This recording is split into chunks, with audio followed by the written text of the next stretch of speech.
I want to be entirely clear.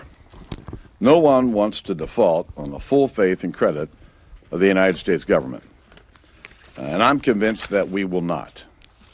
Starting tonight, I'll be working with colleagues here in the Capitol, both the House and the Senate, to find a responsible path forward.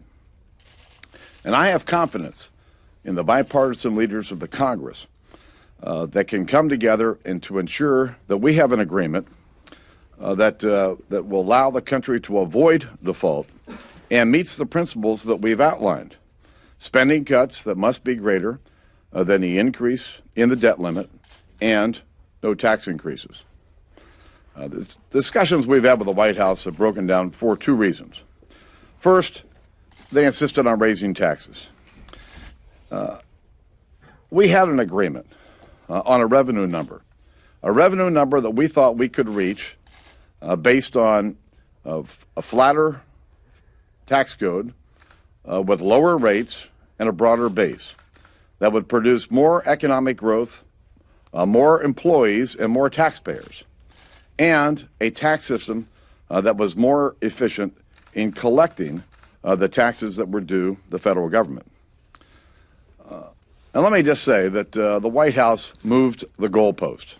There was an agreement on some additional revenues until yesterday, when the president demanded $400 billion more, which was going to be nothing more than a tax increase on the American people.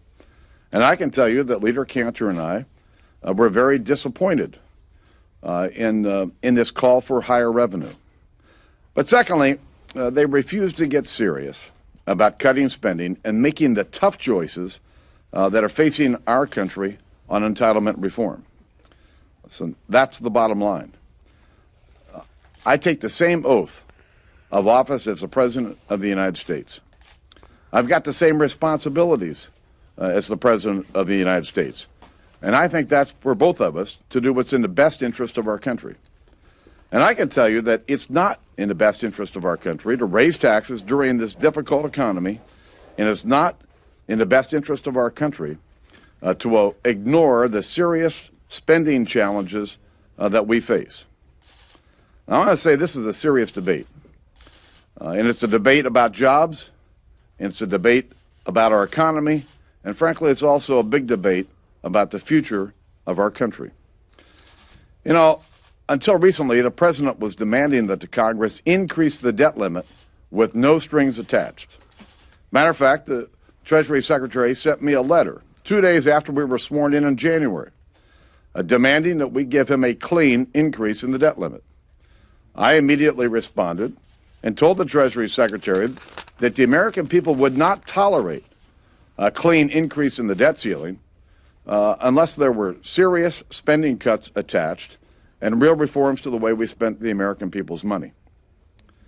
I went to New York City in May, gave a speech to the New York Economic Club where I outlined the challenges we were facing, and I made it clear that we would not increase the debt limit without cuts that exceeded that increase in the debt limit, that there would be no new taxes, and that there would be serious spending reforms put in place. Listen, it's time to get serious, and I'm confident that the bipartisan leaders here in the Congress can act. The White House won't get serious. We will. Mr. Speaker, your own aides say that the package of cuts that was on the table was worth about $3 trillion. How can you say that the White House wasn't serious about spending cuts? That's even more than you were asking for initially. Listen, we've put plan after plan on the table. You know, the House passed its budget. We had our plan out there. The House passed cut, cap, and balance.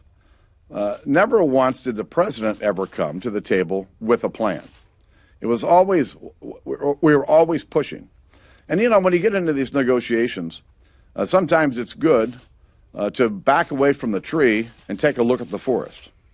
And yesterday afternoon, after the president demanded more revenue in this package, I came back away from the tree to take a look at the forest.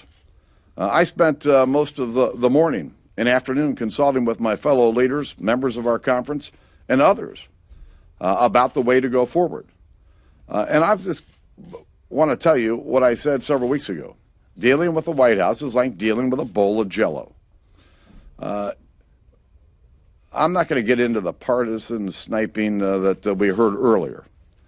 But I can tell you that there was every effort in the world to avoid the real cuts that we need to make in order to preserve the fiscal integrity of our country, and frankly, the real cuts that need to be made to preserve our entitlement programs, which are important programs to tens of millions of Americans. Speaker Boehner, Your frustration with the White House, but how can you concede that you can forge an agreement here just exclusively with people in the House and the Senate without having some buy-in from the White House?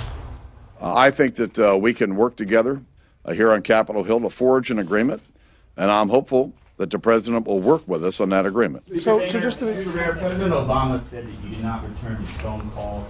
Has this permanently damaged your relationship with the president? Listen, the president and I have got to know each other pretty well over the course of the last 6 months. And I can tell you that in all of our conversations, they were respectful, they were firm, there was frustrations on both sides.